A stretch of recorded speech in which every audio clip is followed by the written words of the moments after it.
आज वैजंतीमाला अपना 86वां जन्मदिन मना रही हैं। वैजंतीमाला 50 और 60 के दशक की बेहतरीन अदाकारा थीं। एक जमाने में डायरेक्टर्स उन्हें अपनी फिल्मों में कास्ट करने के लिए कुछ भी करने को तैयार रहते थे। वैजंतीमाला ने 13 साल की उम्र में तमिल फिल्म से अपना फिल्मी करियर शुरू किया था, जिसके बाद उन्होंने आशा, नया दौर, साधना, मधुमती और ऐसी ही कई बेहतरीन फिल्मों में काम किया। उन्हें बेहतरीन एक्टिंग के लिए 5 बार फिल्म फेयर अवार्ड से नवाजा जा चुका है। साथ ही भारत सरकार ने उन्हें पद्मश्री अवार्ड से भी सम्मानित किया है।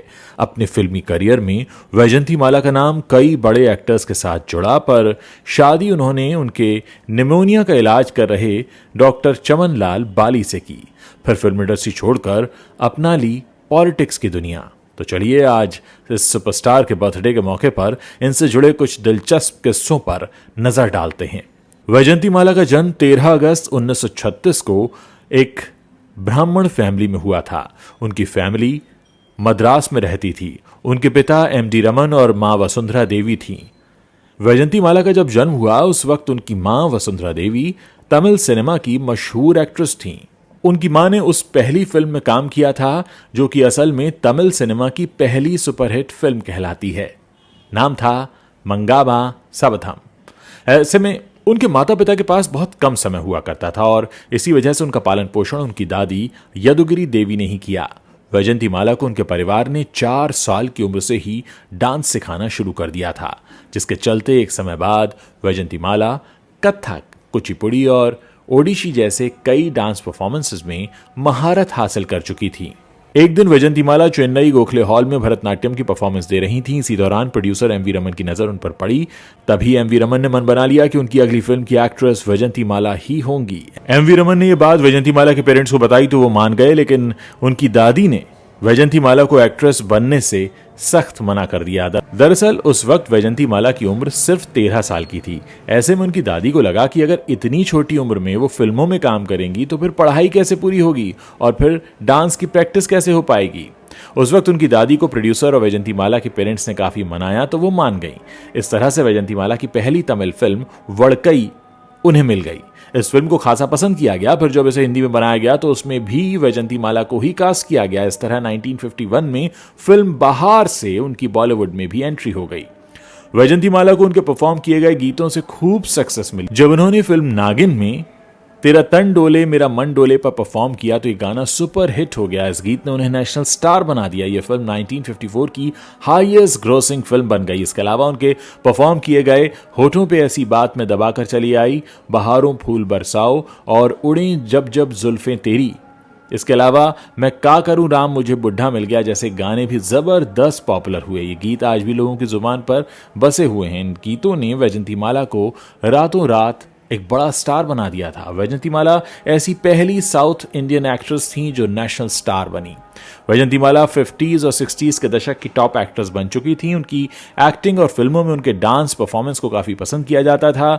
उन्हें हर बड़े हीरो के ऑपोजिट कास्ट किया जाता था। फिल्मों के लिए डायरेक्टर्स उन्हें मुंह मांगी फीस भी देने को तैयार थे। उनकी देवदास, संगम, साधना, मधुमती और ऐसी ही कई फिल्में कल्ट सिनेमा मानी जाती हैं। फिल्म देवदास के लिए डायरेक्टर विमल रॉय को एक्ट्रेस की तलाश थी। फिल्म में चंद्रमुखी एक वैश्या होती हैं। ऐसे में इस रोल को करने से नरगिस और बीना रॉय जैसी एक्ट्रेसेस मना कर चुकी थीं। फिर जब विमल रॉय ने इस फिल्म में मीना कुमारी को लेने के बारे में सोचा तो वो मीना कुमारी की फीस अफोर्ड नहीं कर पाए। तब जाकर इस फिल्म के लिए वैजंतीमाला को कास्ट किया गया। उस समय वैजंतीमाला की 5 फिल्में फ्लॉप हुई थीं और ऐसे में उन्हें एक बेहतरीन फिल्म की तलाश थी और ये तलाश देवदास पर जाकर पूरी हुई। और फिर जब ये फिल्म रिलीज हुई तो एक जबरदस्त हिट साबित हुई। फिल्म देवदास में वैजंतीमाला की एक्टिंग को खासा सराहा गया। इस फिल्म के लिए उन्हें बेस्ट सपोर्टिंग एक्ट्रेस के फिल्म फेयर अवार्ड से भी सम्मानित किया गया, लेकिन इस अवार्ड को उन्होंने ये कहकर ठुकरा दिया कि देवदास में जितनी पारो जरूरी थी उतनी ही चंद्रमुखी भी, इसीलिए मुझे इस फिल्म के लिए बेस्ट लीड एक्ट्रेस का अवार्ड दिया जाना चाहिए, न कि सपोर्टिंग एक्ट्रेस का। वैजंतीमाला ने दिलीप कुमार के साथ कई फिल्मों में काम किया। ऐसे में उनका नाम दिलीप कुमार से जुड़ने लगा। दिलीप कुमार फिल्मों में ज्यादातर उनके कपड़ों से मैच करती हुई ड्रेस पहना करते थे, जिससे इस बात को और भी हवा मिलने लगी। पर जब बाद में उन्होंने राज कपूर के साथ फिल्म गंगा जमुना में काम किया तो उनका नाम राज कपूर से जुड़ने लगा। रिपोर्ट्स के मुताबिक राज कपूर के रिलेशनशिप से परेशान होकर उनकी पत्नी कृष्णा अपने बच्चों को लेकर घर छोड़कर होटल में रहने चली गई थीं। करीब 4 महीने होटल में रहने के बाद राज कपूर की पत्नी कृष्णा इस शर्त पर मानी कि फिर कभी वो वैजंतीमाला के साथ फिल्मों में काम नहीं करेंगे। इसके बाद दोनों ने 1964 में आई फिल्म संगम में साथ में काम किया। इस फिल्म का गाना मैं का करूं राम मुझे बुढ़ा मिल गया सुपरहिट हुआ था। हालांकि यह फिल्म राज और वैजंतीमाला की साथ में की गई आखिरी फिल्म साबित हुई। इस फिल्म के बाद दोनों ने किसी और फिल्म में साथ में काम नहीं किया। एक बार की बात है, वैजंतीमाला को निमोनिया ने घेर लिया। इसका इलाज कराने वो डॉक्टर चमन लाल बाली के पास गईं। इलाज के दौरान दोनों की मुलाकातें बढ़ने लगीं। इस समय डॉक्टर बाली शादीशुदा थे, लेकिन फिर भी वो वैजंतीमाला को अपना दिल दे बैठे थे। वैजंतीमाला भी डॉक्टर बाली को बहुत पसंद करती थीं। ये रिश्ता शादी तक पहुंच गया और डॉक्टर बाली ने अपनी पत्नी को तलाक देकर 1968 में वैजंतीमाला से शादी कर ली।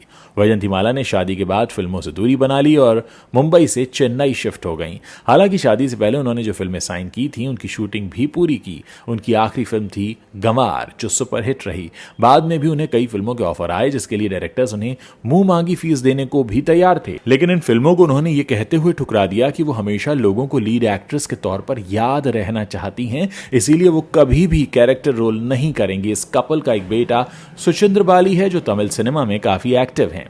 वैजंतीमाला को फिल्मों में उनके योगदान के लिए भारत सरकार ने 1968 में पद्मश्री अवार्ड से नवाजा था। साथ ही फिल्मों में बेहतरीन एक्टिंग के लिए वो 5 बार फिल्म फेयर अवार्ड से सम्मानित हो चुकी हैं। 2004 में अटलांटिक सिटी में उन्हें legend of Indian cinema award से भी सम्मानित किया गया। वैजंतीमाला शादी के बाद राजनीति से जुड़ गई। 1984 में वो एक बार सांसद बनी। कुछ समय बाद उन्होंने कांग्रेस छोड़ दी और फिर बीजेपी का दामन थाम लिया और फिलहाल वो तमिलनाडु की पॉलिटिक्स में एक बड़ा नाम है। उम्मीद है वैजंतीमाला के बारे में जानना आपको अच्छा लगा होगा। अगर आपको ये वीडियो अच्छा लगा हो तो इसे आप शेयर कर सकते हैं और आगे भी ऐसे ही और वीडियो देखने के लिए इस चैनल को सब्सक्राइब भी कर सकते हैं।